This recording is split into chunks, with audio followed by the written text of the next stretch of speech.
This is a clip from the Red Cow Arcade podcast.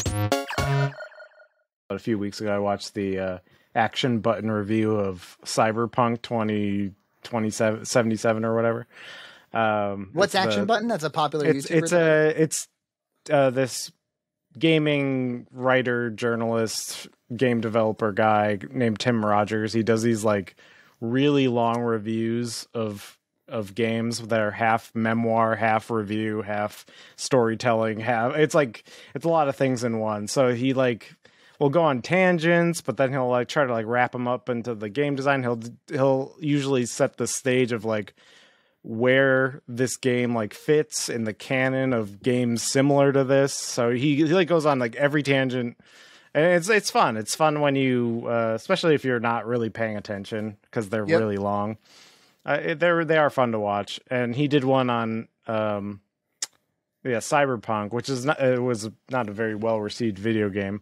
But this one was 10 hours. it was nuts. And they're really well produced. There's lots of motion graphics. So he's working on these things. It's I would say even the quality's better than an EJ review. The amount of Jesus Christ. But he does it for and they're overly written. They're definitely overly written. They could definitely be shorter, but there's a fun in the volume, extravagance of it. Yeah, you just want to hear him talk, and he's an interesting character as a person. And YouTube is unique in that way, where you kind of just want to spend time with certain personalities. So I enjoyed it. It's not his best review, this Cyberpunk one. The best one is the Tokimeki Memorial review, which is a Japanese dating game, right? Where he does a 6-hour review of this dating game that nobody's heard of, and I feel like that's his best work. That's probably one of the best pieces of media I've ever seen.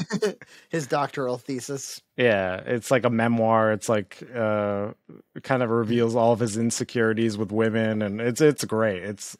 I recommend it if you haven't seen that one.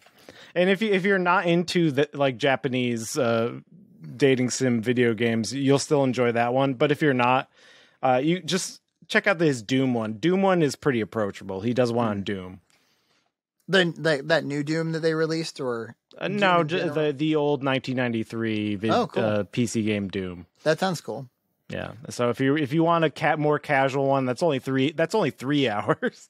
Yeah, I want to go slow. Talk to me about Doom for 3 hours. If you don't want to jump into his 10-hour review, you can do that one. Subscribe to Red Cow Entertainment on Patreon for full episodes every other week.